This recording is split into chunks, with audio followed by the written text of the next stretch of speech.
I hit that record chord, so we're recording. Here we go. Okay. Hey guys, and welcome to Smells Like Teen Angst, and this is Poppin Off At Pop's, our Riverdale after show.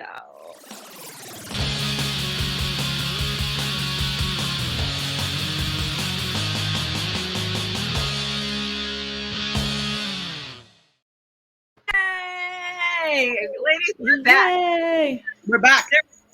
Guess who's back in the house? There may have been 3 episodes that have aired already, but we're back. That's my fault. I had a real life job and had to be out of town. So before we get started, let's do quick intros, and I'm gonna give y'all the rundown of how we're gonna do this. So as always, I have with me the lovely Jordan. Hey guys, I'm Jordan. That's Jordan, and you can find me at @Lambertra. This is not going correctly for me today. I'm not used to this. It's been too long. I host games on at QueueTimes channel. Keiki and I play in a great game called Blackness and Dragons. We're currently on hiatus because summer is hard, and I need to write our 3rd season. And when I'm not doing that, I'm working my day job or like cosplaying or I don't know, doing weird shit on the internet. Okay, bye. Being awesome. And Keiki! I'm Kiki. And when I'm not here, of course, I'm playing tabletop games with Jordan on QueueTimes and or taking naps because that's my favorite pastime. And that's it. Y'all know me. Y'all know Kiki, right? I'm here for it. And I'm Sarah. You see me here on Smells Like Teen Angst, and sometimes I guest on other channels and do interviews for that hashtag show. Huzzah. And if you guys want to check out their amazing D&D campaign, this was for episode 1. I will get an updated graphic, Jordan, please and thank you. And but Blackness and Dragons, and it's super rad. So we are actually going to cover the first 3 episodes of, like, this isn't season 6. This is a continuation of season 5. They just had like a 4-month hiatus. So we're going to talk about all 3 episodes in one lump. Get prepared. Get ready. We'll see how this goes. But to give a little mini recap of where we were left off in March. God, that was so long ago. March. I was like, thanks for the recaps, y'all, because I don't remember anything. Betty's sister is still missing, and they're looking for her. Veronica and Archie are like, what's happening with our relationship? And she like went home to get a divorce and slept with her husband, and Archie's mad about it. And Jughead went on a mushroom trip for creativity and writer's block, and now he's missing. So like, that's where we pick up with the first episode that was on like August 11th. So we get that episode, we get a flashback episode, and then we have the one that just aired this week, which still doesn't really progress the story along. So let's just kind of like back up a little bit. So the first episode back, we learn, like, we get the girl from New York. She comes in. You know what? Let me back this up. I'm just going to talk about each character. We're going to do what we always do. I don't know why I'm trying to be creative. Yeah, here. I don't know where you were going with that, but I don't either. It's fine. As I said, I like appreciate all the flashbacks we got because I'm like, I don't know who these people are anymore. Uncle Frank, oh yeah, he's a thing, right? And then we have the people like Dodge and his mom that stole the blue opal from Veronica, and they're like, they're the people from Thanksgiving. I'm like, aha! I forgot about that completely, by the way. Mm-hmm. Me too. So when she's like, the people from Thanksgiving are here and they stole my blue opal, I was like, thank you. A quick overarching thought on these 3 episodes would be, is this how we're breaking down the musical episodes? We're not going to have a full musical episode this time. We're just going to get a song in every episode. There was so much singing, you guys. So at one point, I legitimately paused my television and said they sing one more goddamn song. And of course, they sang another song that episode. Like, we get a song from hair. I really don't like musical Riverdale. It's always the most painful episode for me. And them peppering that in, it just doesn't work. We already have to see Cheryl dance constantly. Like, why? Why do I need this? Don't come for Cheryl's dancing. I love her bad dancing. It's like a Riverdale staple. I didn't need that. I know. I think I'm going to just kind of combine what is happening with everybody. And I'm just going to start with Veronica because she's the first person I wrote down in my notes. She is still coming for her daddy's business. She's selling this giant blue opal out of her jewelry store. And now she's back to being the she-wolf of Wall Street. Now, is this for her own business or just to have like investors in her own business? I don't feel like they made this really clear for me. No, it's so she can pay back all the money that, what's his face? Her creepy husband. Chadifer embezzled a bunch of money in his Ponzi scheme.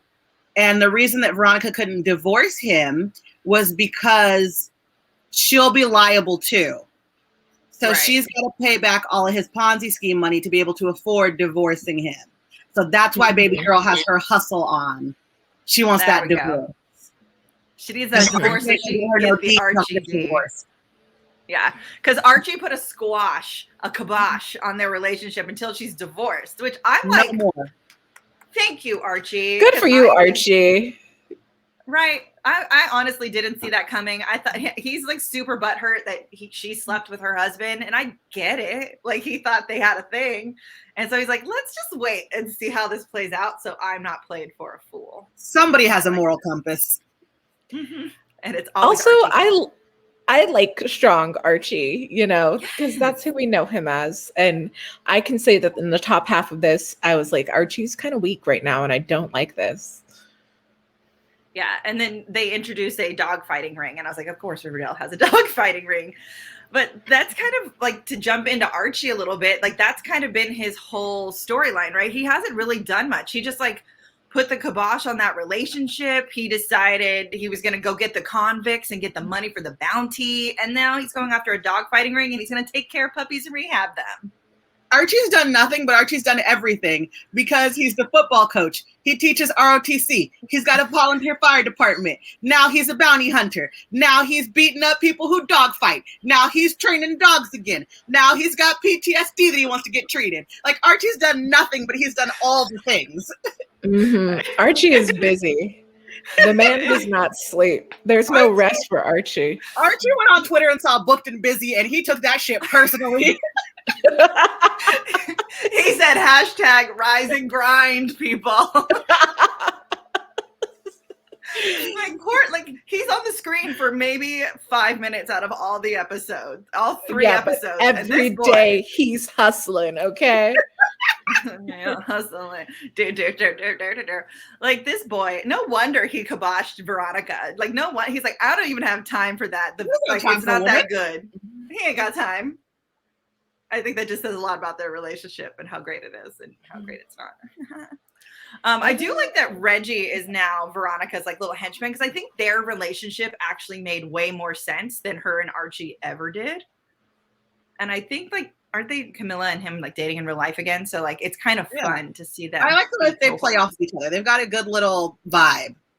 Mm-hmm. Mm-hmm. I like it. I'm here for and that. Reggie's not as dumb anymore, which is really nice. We're starting to get to see that he's grown up. He has a little bit of intelligence, you know. In previous seasons, because they were in high school, they made him the dumb jock, and he's really trying to prove that he's not that. Yeah. And I like to go ahead. Sorry, Jordan. In the flashback episode, I actually wish we had spent more time learning about Reggie and his family. Yeah. Because we got like they told us, they didn't show us. He's just like, well, you used to beat me, Dad. And like that was basically it. And he's like, I want to be my own man because you used to beat me. And it was like 2 sentences. And then we learn all this garbage about Hiram that we didn't necessarily need to know. And then Reggie and his dad make up, and he's like, I can be your son and we can figure this out, Papa. Like, I wish we'd spent more time with Reggie. I agree with you. I think if I remember right, and please, like people, viewers, please let us know in the comments. I believe they talked about Reggie's dad beating him in previous episodes and previous seasons. So this was kind of like the reminder of who he was. Because when I watched it, I was like, oh yeah. It's been too long. It's been too long since all other seasons. I don't know anymore. No, I feel you. I feel you on that. But I agree. I wanted more Reggie. I wanted more Reggie and his dad. I didn't need this whole flashback of Hiram and why he's after the Palladium. Like, all that matters is that he was after it because it's worth something, right? That we don't need. You didn't love this weird Citizen Kane Godfather mashup? Yes, exactly. And like him changing his name from Jaime to Hiram and like Luna to Lodge. I'm like, where? Okay. I Sure. mean, that I got because I too have the Afro-Latino grandma who, you know, became American and colonized her own name. So I get it. It makes you sound like however you want to feel. But I mean, we've always had hints about Hiram having like, you know, this rough upbringing and not being like the affluent man he is. But learning all of this, it still gave me no love for him. None. There's no empathy. None. I was like hoping it would give me that space where I'm like, he's trying, especially with it ending about how he's going to get the Palladium and get his family back. And I'm just like, no, because the Palladium never had anything to do with the fact that you don't have your family. That's because you crazy, bro. Right? You would have your Also- family if you weren't obsessed with Palladium, you dum-dum. Mhm. Also, that scene where he's like spying on his wife, like his daughter and his wife, and like how they specifically cut it off when Veronica was like, was he even sick? Because we're still all asking that. Like, how is Hiram alive? And was he even sick? And then the TV cuts off and that's it. I'm like, I we will have to say answer though, this. as much as that episode was kind of fillery, there were some parts that I did love, and one of them was him sitting in bed like eating ice cream and watching Real Housewives. Like that's a very relatable moment. As much as I don't like I also loved when he explained like, and I get you with the colonization, like I got why he changed his name and I kind of appreciated that as backstory, but I just love the boneheaded line where he's like, I'm gonna be Hiram a lot because I'm gonna have a lot. Yeah. Ugh. Also Mark Consuelo's playing his own father, but all he does is put on a mustache. Not enough.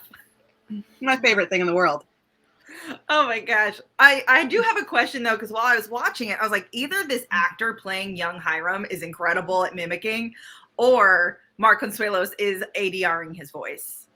It was his son. Oh, like his real life son? Oh, Yeah, it's Mark Consuelos' oldest son, and he specifically said the hardest part about sliding into the role was trying to make sure that he got the voice right. I looked it up. Well, I had to. Okay, Jordan. thank you dropping for the being knowledge. on it, girl. Just I being had to figure it out. Yes. I appreciate That's my you best so much friend. right She's now. so intelligent. Love you. Because he did an amazing job. He nailed that voice to me. Mhm. That I honestly thought Mark was ADRing it later. Like, Get that kid some other jobs, man. he is good. He did a great Yeah, job he's as his good. He dad. did a I great loved job. it. Can we talk about the Blossoms really quickly? That's where I Girl. want to go next. The Girl. Mama Blossom is starting a ministry. She is starting a cult, and they just keep using Jason and the blood of Jason. And now like Cheryl's in the cult, and now like Kevin, who we will get into this too, because I hate, as we talked about, where they've taken Kevin's character. It's the worst. And now Kevin's like the musical director of this cult. Like, what? The Blossoms are now a cult. The greatest part was like during the first episode when Penelope is back, and she's like talking about how she started a ministry, and I have this ministry, and blah blah blah. And then she ministers in front of Cheryl, and she's like, his sweet sacrifice and his sweet blood and the sweet water. And Cheryl finally has that moment, and she's like, wait a second. Are you talking about Jesus? Who are you talking about? Talk about Jason. It's always Jason, the blood of Jason. Ugh. I'm We already telling had one y'all. cult on the show, you guys. I'm telling y'all, this family is crazy because the Palladium is under their house and has been poisoning these maple trees and Mhm. their water supply for years. And that's why they are straight up noodles. Because Well, and that's the thing. First of all, you're correct. They probably all do have palladium poisoning because they've been drinking this tainted water in their house. right. secondly- It's all well water. You like they're like making to where all the storylines will meet at some point, and I kind of wish we could just get there already because I feel like we're wasting time. And do we feel that way because there was such a long gap? Because this is literally the 5th, 6th, and 7th episode of season 5, right? no, it's like 13. That right? There's Are been we more. like, are we like 11, 12, We're like 13? 11, 12, 13. Yeah. Yeah, Okay.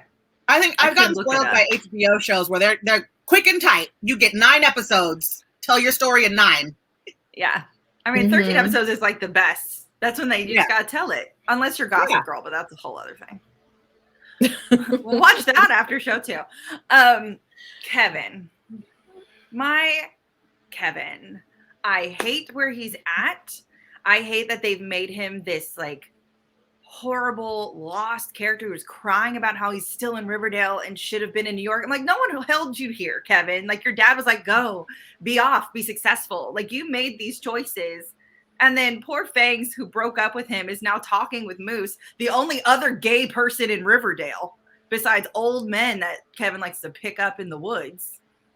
You know, like what else are they supposed to do? And so like, and they're eating cheese and drinking wine, which is disgusting, horrific. Like a little cheese and wine date. I don't even think cheese and wine is disgusting, but I do think it's very corny. Like it's the corniest, like most basic ass date you can have in 2021. Go throw some axes. Yes. But like know. Cheryl's comment, I was like, disgusting. Come on, girl. Also, don't throw axes. That stuff is for the young. Are you kidding me? Oh my God, it wrecked me. It wrecked me for a whole week, girl. I need all these potential suitors or suitoresses, whatever gender they may be, to know that I am good with deadly weapons. Don't play me. Me too. But my body definitely hurts from it. You know, it's gonna be a long, like 1 or 2 months in the zombie apocalypse of me complaining about being sore. That muscle memory don't kick in, girl. Exactly. And then Kevin, I think we kind of learned why he is not in New York when he sang Jesus Christ Superstar. That was the one song I think I didn't mind this whole time because I love Jesus Christ Superstar. So I just liked hearing that song. I may have been singing along. Right, same. This whole like, Kevin's so lost for no reason, and it actually really bothers me. And this could be my own like trauma speaking, but I feel like so many of us had these crazy lofty dreams and our lives didn't take us down those paths. They took us different places. Absolutely. But the majority of friends that I know, we've realized we're better off where we are now.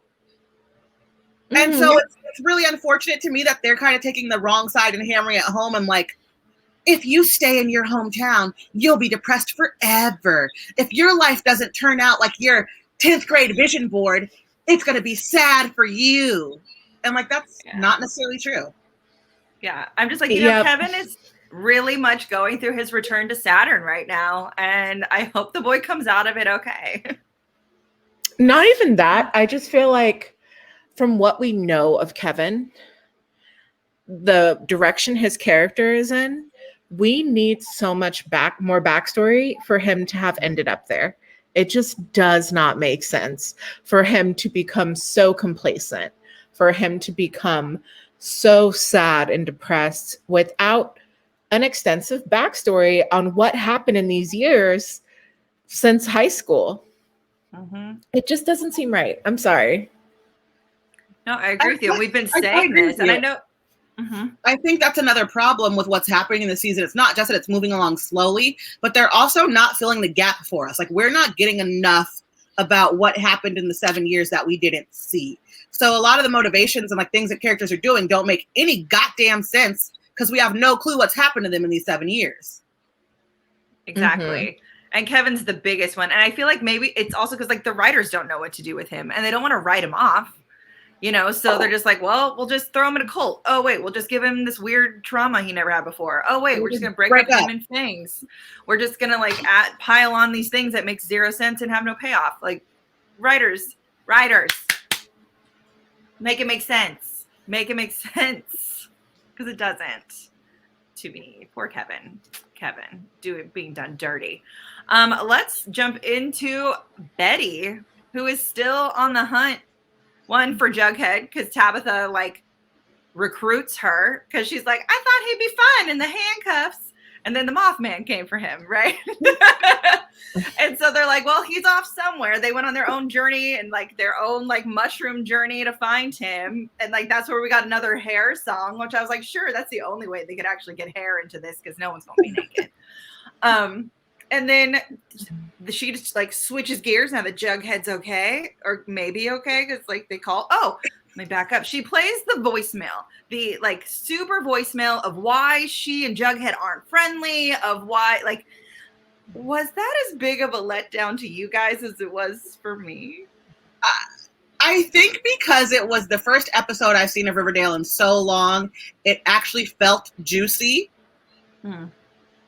But it was also kind of a letdown. I expected the voicemail to be like a love confession, like an unwanted, unrequited. And in some ways it was, because a lot of cis-het men don't know how to properly express their feelings, and so they just cuss you out instead. But he just went off on her. Like, he went off on her hard. And I didn't love that for Jughead. No, me either. I also feel like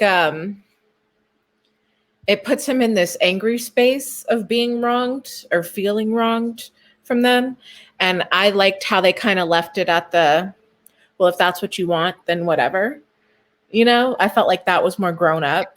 And then this just seems like, oh, so we petty now. Like, right. It was that very seems like funny. a Veronica response to something. Okay, not a Jughead. You called Betty's voicemail to cuss her out 5 years after the fact. If you don't calm down.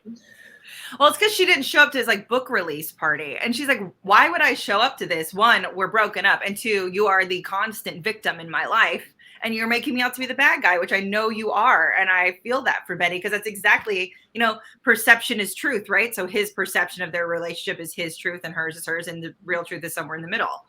So he's mad that she doesn't show up and is like, you're always this, you're always that. And I was like, okay. And he's an alcoholic. Okay. And we still don't know what happened in that 7 years in New York. And he doesn't remember either. So hopefully we'll figure that out this season too.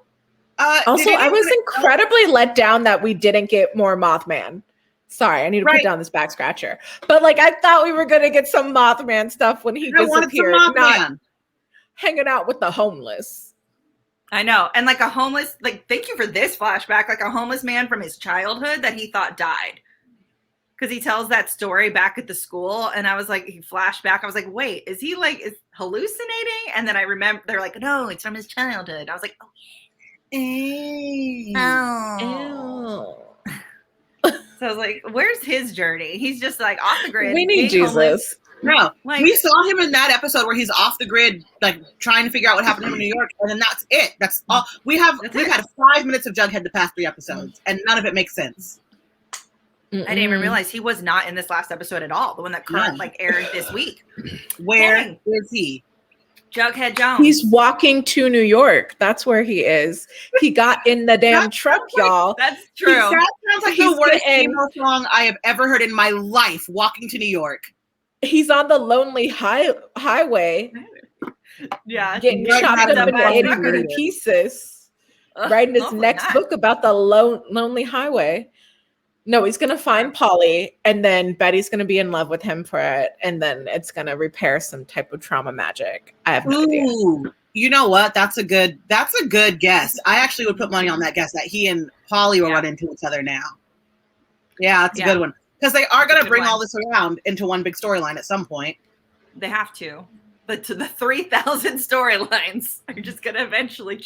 But then, like, there's going to be a few that are left out because they got to be for the next season. And then, like, this is how they do it, right? This weird little web that they weave. Storyline soup.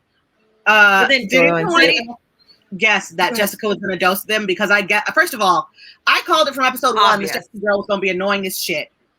She shows up and has a big part in this episode, and she was annoying as shit. But did anyone else guess that she was going to dose them? Like the second where she goes, "Oh no, new plan." I was like, "She's going to dose your asses. Don't accept any food from her. Don't do it." I thought it right away, and I thought it was going to be like the milkshakes, not the fries, because like honestly, how do you get away with it with fries? But yeah, sure. Yeah, new fancy season. But you'd have to eat so many fries. But okay. Do you take it to be like, you got to microplane that mushroom, so it's like. But do you say no to fries? I don't say no to fries. Only the devil does that. She knew what she was doing. Yeah. 3 girls sitting at a table, 1,000% eating fries. I do like that they've added Tabitha a lot more. So like Betty's now fine with Jughead being off on his journey, and now she's back to finding like the guy who's murdering the girls on the lonely highway, and does this like Coyote Ugly sting, which I actually thought was really fun and like a really great idea. It was a little ridiculous.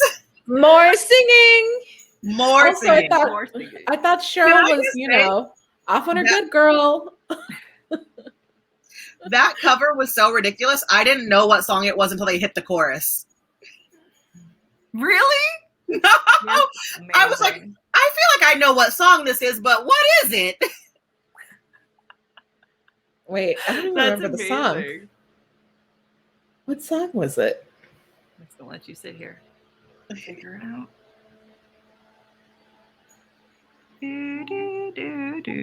No. No. I'm not getting it. I don't remember. It's okay because I don't remember either. I thought that it was an Elton John song for the longest time. I thought it was Saturday Night, and it's not Saturdays by Elton John. It was it's like a Poison song or Motley Crue. Yeah, it's like a Poison song. It's a hair metal song. Yeah. I don't remember because I've blocked a lot of this episode out of my brain. But yeah, no, it was a hair metal song. I would say it was like it wasn't Pour Some Sugar on Me, but it was something like that. Yeah. Anyway, does it matter? Comment. Anyway, what the song is because we obviously pay enough attention. The children don't know this music either way. And can we stop trying to make Riverdale a musical show? Like it's not Glee. It's not Glee. I know it is. It's not. And this is just what they like to do to us. Nobody on this show is a Leah Michelle. Okay, let's stop. Or a Corey Monteith or Naya Rivera, R.I.P. But yeah, so Betty finds a trucker. Is it the trucker? I don't know, but that man came at her with a chainsaw, and I was like, oh! And she just stood there. Can we talk about that? How Betty just stood there for like a cool 5 seconds? I was like, isn't there combat training in the damn FBI? I said that to her. I was like, Keiki, will they teach you how to fight? Like, what? She just heard and saw going, and she just stood there. Just stood there. Freeze response. I don't know. Yeah, I mean, fight or I flight, don't understand how Betty ended up in the FBI. She's a journalist. Yeah, obviously. And then like she gets away somehow, knocks his ass out, and Tabitha rolls up at the very last second. At him. That was my favorite part. She threw a wrench at him. Conk. Yeah. And so it's like, okay, so they've got him, but is it the right him? We don't know. This could just be another crazy ass trucker trying to murder ladies because they don't want him.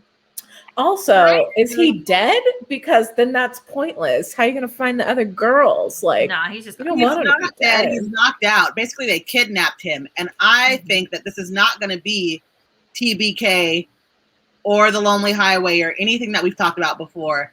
Just because at the top of the episode, Betty got in trouble for impersonating an FBI agent by her ex-boyfriend, ex-boss. Right. AKA TBK. I think she has kidnapped this man. And she's going to get in trouble for it. And to your point, Keiki, I think when she does get in trouble for it, that's when we'll find out that her ex-boyfriend is TBK. Yeah. I can absolutely see that. 1,000%. I mean, maybe they'll give us a tiny spin. I never expected her dad to be the killer. I thought it was everyone else. No one did. And then they it ended up threw being us her all dad. off with a different actor, so we couldn't do it by the eyes. Like we were all analyzing his eyes and shit. Yeah, so I never expected to be Betty's dad, but it was. So, maybe they'll throw us this time and it'll be like Cheryl's mom or something. I don't fucking know. It'll be Nana. It'll be Nana Nana with her glass eye. Is it dead? I thought it was glass. It's a dead eye, girl. If it was glass, it would look like an eye. Oh, Have yeah. you seen those boys on TikTok with their glass eyes? No. So like overall, how are you guys feeling about these 3 episodes? Are you glad that we kind of binged a couple of them and didn't go week by week? Oh, yeah. I am too. I absolutely think that Riverdale works better as a binge. Like I really like it as a binge show. As a weekly show, it can get a little tiring. I feel like if I'd had to watch that one episode of Hiram's flashback and then nothing else for a week, I would have been upset. Yeah, I don't disagree. Is there anything else? How are we feeling about it? Poor Archie and his 20 jobs. Veronica trying to like be a mogul, and like Betty just knocking out this dude, and we'll see what happens, I guess. And Cheryl and Kevin are off in their cult. I mean, I feel like the characters that are acting truest to their characterizations are definitely Betty and Cheryl, because Betty stays making bad decisions. Like, since season 1, she is queen bad decision. She's doing that right now by kidnapping some man. So here we are. Cheryl is queen just outlandish decision, and she's doing her same thing by being co-minister of a cult. So like, at least those girls are being true to form. I'm here for it. I also think Archie too, because even though Archie's got his 20 jobs, he's always been the moral compass of the show, and eventually he has to intervene on everyone else and call them out on their shit, because that's what he's good at, and that's what needs to really happen in order to bring them back together as a core group and like a core story. Because until then, we're all just kind of like off in our own worlds.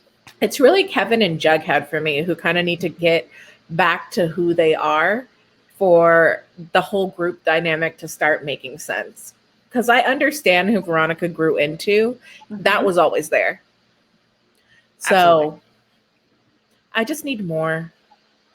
I need more. Also, Tony, you had your baby, right? Come back, girl. She's on maternity leave, girl. Let her have fun with her child. I mean, I know she's on maternity leave because this shit was gone from March to now. So, like, I expected her back. She's changing diapers. Yeah, with her adorable child. That first year is very integral, so I understand. But I miss Tony. She'll be back. Tabitha doesn't quite do it for me like Tony did. Yeah, I don't disagree. But I like her. I like her as an addition, and hopefully we'll get our OG girl back. And she'll pull Cheryl out of the cult like she always does. Yeah, ladies, is there anything else that we missed that you want to talk about? Or are we good to rumble and let everyone yell at us in the comments of the things that we missed? No, because we didn't. Not a lot happened. It was it. Not a lot happened. I know, exactly. 3 episodes. Nothing happened. A whole episode where nothing happened. Yeah. No, we did it. We did it. Awesome. We did it. Well, guys, just say a quick hurrah, like goodbye, and let everyone know where they can find you again, Keiki. As always, you know I'm only here or on QueueTimes playing games. I'm Keiki, also the life of Keiki on all the social medias that I don't post on. So you can find me there. Bye. Jordan. I'm Jordan. You can find me at, I'm going to do it right this time, at Lam. Nope, that's wrong still. You can find me at Lambertra. There it is. All over the internet. Talking about weird stuff. Talking about the Mothman. Playing games. And talking about pop culture here. Yeah. And I'm Sarah. As always, you'll find me on Smells Like Teen Angst and over on that hashtag show. So, ladies, until next time, next week, let us know if you want us to just do a 3 at a time, because I kind of liked doing this and see what happens. Let us know what you guys want from us. So until next time, bye.